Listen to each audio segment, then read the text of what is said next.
Hello everyone, and welcome back to another episode of Ushanka Show. Stories about life in the Soviet Union. Здравствуйте, дорогие товарищи! В эфире программа Ushanka Show. And before we begin, I would like to say большое спасибо. Thank you very much to all my supporters here on YouTube who purchase subscriptions to my channel as well as my Patreons on patreon.com.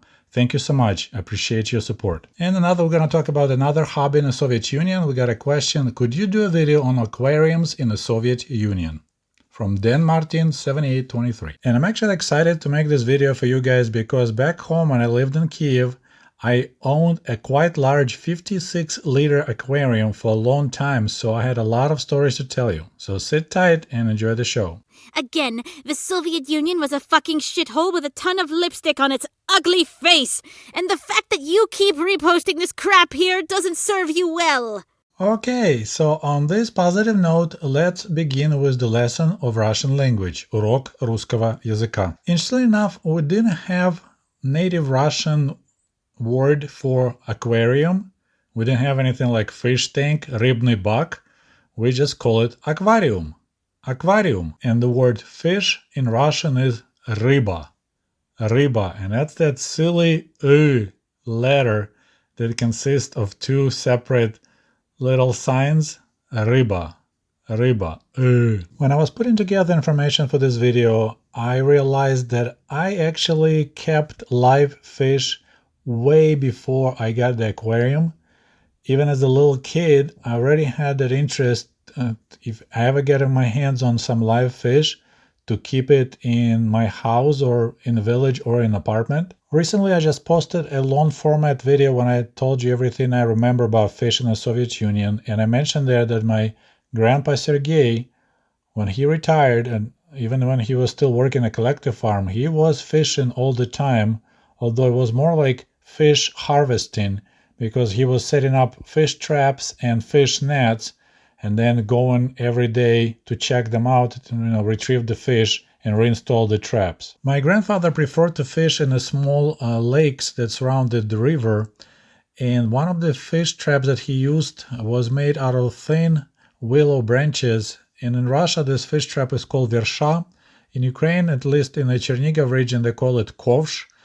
And that was pretty effective. It's really crude but very effective fish trap. And this primitive looking fish trap was very effective in catching a viuni. And it's a weird looking fish. It looks like a tiny eel. Official term is Mesgurnus. And I believe in America it's also called, it's invasive species now here, pond louch or loach. It's super delicious fish. It's a bottom feeder. It looks like a eel or snake. They prefer to dig in the, down the bottom. They live in the mud there and they can survive pretty much everything. They can actually swallow air and their stomach consumes oxygen, I believe. This fish is very delicious when you fry it, especially if it has fish eggs. But if my grandpa will bring a couple smaller viuni, I'll ask him to let me have it and I'll keep them in a little container, like a little tray full with water, and you can predict weather based on their behavior because they will act differently depending if the weather will be good or it's going to rain. And I believe this fish is one of the toughest out there, so you don't need to do any maintenance. They handled well water, which is quite hard, just fine, and could live for weeks. And back in Kiev, if my mom will purchase some live fish, and the only live fish we could buy was carp. And I know in America people consider that's kind of like a junk fish. No one eats carp, but that was the only live fish you could purchase in the Soviet Union. It was raised at the farms, in the ponds and brought in a big truck, tankers. And if my mom will have a couple of smaller fish, I will fill our tub with water and I'll let those fish, smaller ones, live there for a couple of days or weeks as long as we don't need that tub.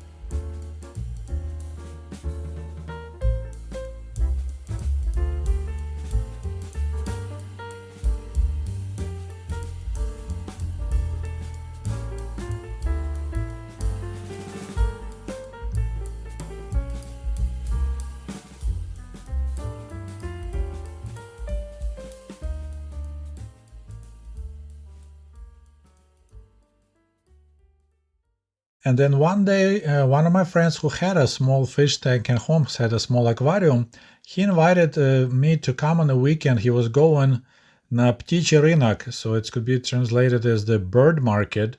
And he was looking to buy some new fish, and he invited, like, hey, you want to come and see? It's a pretty fun place to go. And that's when I first discovered this whole beauty of different fishes, and that's all happened at the птичий рынок. So птичий рынок was pretty much this large pet bazaar. So just like a flea market in America, it's a area where the people gather and they sell and buy pets.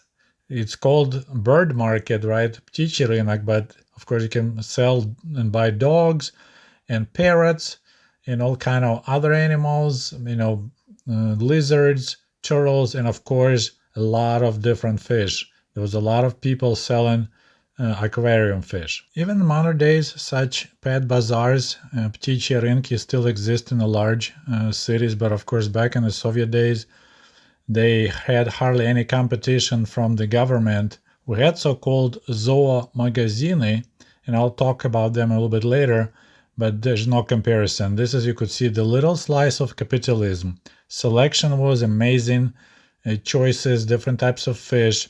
They sold live, feed, so like worms, Trubachnik, I believe the name one was on those. So you could purchase anything you want. And of course, it wasn't cheap, but you could tell whether people were actually somehow managing to have it as a full-fledged business, although officially they worked at some factory or something like that. And when I was researching for this topic, I discovered quite a few color photos of the Soviet era pet bazaars. So some lucky foreign tourists found those places and they took pictures, so now we could see how those places look like. As you see, it's happened on the weekend, usually Saturday and Sunday. They were extremely crowded because there was only time you could gather together, exchange fish, buy fish, sell fish, buy fresh food for your animals. So that was a big, busy place. It was a lot of fun to visit. And of course, if Comrade Sergei knew that 30 or 40 years later he will be making videos and telling Americans and the rest of the world about life in the Soviet Union, I would be taking a lot of photos at the pet bazaars as well as my own fish tank. But unfortunately, I don't have a single photo of my fish tank. And of course, I never brought a camera to the птичий рынок. And I also would like to mention, I don't recall ever any offices like doctor offices or anything else that had fish tanks. Like now I go to my dentist here in Bering Springs, and they have a large fish tank at their office, and definitely there's a company somewhere around here that maintain fish tanks. It was always only in the private apartments or homes that people had fish tanks. There was nothing like that in offices or medical places. And while visiting that pet bazaar in Kiev, I fell in love with this cool looking fish, and I purchased two golden gourami. I think it's probably the same word in English. It's cool looking tropical fish, and I brought it home and I kept it in a 3-liter glass jar. I was feeding it. I had a little plant growing there. And my parents watched me for a couple of weeks, and they noticed that I'm dead serious. I, have a light, and I would sit there, watch my fish, feed it, and they decided to buy me a real big fish tank. And that's how I visited zoomagazin. I'm not sure if they probably did sell like a, custom-made, homemade fish tanks at that pet bazaar. But there was some factory-made fish tanks for sale only at so-called zoomagazin. So zoo, it's like anything relates to animals, but I don't recall them selling anything but fish. And that's where we went and bought one. I believe it was 56-liter, or maybe it was 70-liter fish tank. So it was a pretty large one. And of course, I was super excited. And I remember when we brought that fish tank home and then we read the paperwork, and it says, like, you need to, before filling your tank with water full, you need to inspect it for any leaks. So they recommended to, spread the newspaper on the floor, set up your fish tank, and then start slowly filling it with water and watch if there is any leaks. You'll see a newspaper getting wet. So we turned all the lights on in the room so we could see where the water, if it's any small leak. And then my dad started pouring water in the fish tank, and oh my goodness, it was water coming out from every side. So the seals were poor And we're just like, all right, all right. So we had to quickly get all the water in and put the towels around, dry up the fish tank, and we literally had to take it apart. My dad had to bring from work some stuff to seal, and we basically had to reassemble the fish tank to make it watertight. And then, of course, I had to purchase air pump. I had to purchase a filter, special lights. So that was the whole setup. And for years, I had a lot of fish. Some died. I had to replenish. So then I would periodically weekend visits to the pet bazaar to buy new fish. And then at some point, I was successful. I had a bunch of little fishes, so-called michinoscitos, bright red fish that gives birth to the live fish. So just in time, I removed the pregnant female to the separate 3-liter jar. She gave her birth. I put her back, and then I had so many extra fish that I took it to bazaar, and I sold some guy wholesale for 3 rubles. So I was super excited. And I had live plants that were growing. I had snails that I had to purchase periodically because old ones would die. And when I got a fish tank here in America, and the guy offered me to buy fake plants, I actually got offended because, like, oh my goodness, why would you buy fake plants if you can have real plants? I did really well with them in Ukraine, but when I got a fish tank here in America, I end up buying fake plants because for some reason real ones just didn't want to grow. So besides those michinos, I also had guppies, of course. Those are fun fish.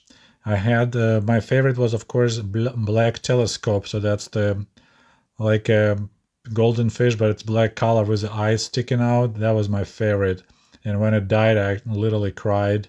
And of course, I had the so-called somiki, so it's a small catfish, different type from South America, including taracatum, those big ones.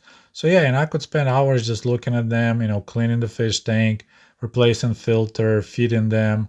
So that was a lot of fun. I found that it was really like big part of my life for years to maintaining my big fish tank. I was really proud of it. And when I moved to America, unfortunately, my brother had zero interest in the fish tank, so it got neglected and my parents ended up throwing it away. But having a fish tank and dealing with fish was a great add-on to my childhood experience. I truly enjoyed it, and especially my monthly pilgrimages to the pet market. It was fantastic. Me and my buddy would spend their hours just wandering around, looking at different fish, maybe buying something or just spending time staring at all these unusual fishes from all over the world, and it was amazing. And of course, looking back now, I just cannot imagine how those guys could keep their fish tanks warm in the winter because it was open air market. So they had to have heaters going to keep it warm. Had the air going to keep it aerated, and then of course they brought the worms to sell as a live not bait, but live feed. So it was a lot of logistics. So just amazing that even in a socialist country like Soviet Union, some people managed probably earning good money, raising this fish in aquariums back at their apartments. And then every weekend they will spend there selling it. So it'll be interesting to find stories about those guys who actually were in the business of raising and selling fish. But I didn't know anyone personally. Of course, I was too small to interview people back then. Unfortunately, I can't tell you how popular having aquariums back in the Soviet days was. Definitely not many people out in the villages had aquariums, maybe close to none. I don't remember seeing any fish tank in any village, in any house I visited. But based on the amount of stores, like government stores, so-called zoomagaziny, I knew only of 2 in Kiev. So I have 3 million population city. I knew 2 that I went and visited. Maybe it was 1 or 2 more. So imagine 3 million, 4 million population city had roughly 3 or 4 pet stores. That's not a lot. When I moved to America, of course, I never even thought about having a fish tank again. But then I got lucky when I started helping my father-in-law with local moving. And when you move people, you get a lot of stuff just because people don't want it anymore, or apartments or houses too small. So, besides getting a cheap freezer, cheap desk, and many other items, one time I got a free giant fish tank with the oak stand, the whole shebang. And, I was like, yeah, I'll keep it. And then I had that fish tank probably for about 10 years. But unfortunately, when you're adult and you have to work all day and your kids have hardly any interest in fishes, it didn't work really well. It was okay in our first house because it's in the living room. When we moved our new house, my wife didn't want it in the main living room, so I put it in the basement, and of course I forget. I wasn't maintaining well. In the end, I ended up selling it. And back to the original question about aquariums in Soviet Union, I don't think it was very popular. Probably just as popular as here in the United States. I didn't see many houses that had fish tanks, and I was in many houses while I was doing flooring and moving and selling furniture. But we have, like our local supermarket buyer has a small department that sell fish. Same with Walmart, and I guess there's a company from Chicago that drives around and they provide service. They provide fish and all the other stuff, and they maintain the fish tanks in those stores. But I think it's about the same as it was in the Soviet Union. Just some people like it, most people don't care. But visiting those Soviet era pet bazaars was an amazing experience. And I hope if one day life will go back to normal and the war will be over, I would love to take my son back to Kiev again, maybe even my daughter, and go and find that place, and we could walk around and see. Maybe they'll fall in love with aquarium and will get their own fish. Okay, my friends, that's all I have for you today. That's all I can tell you about fish tanks in the Soviet Union. I hope you enjoyed the story. As always, don't forget to like this video, and we'll talk to you soon. До свидания. Goodbye.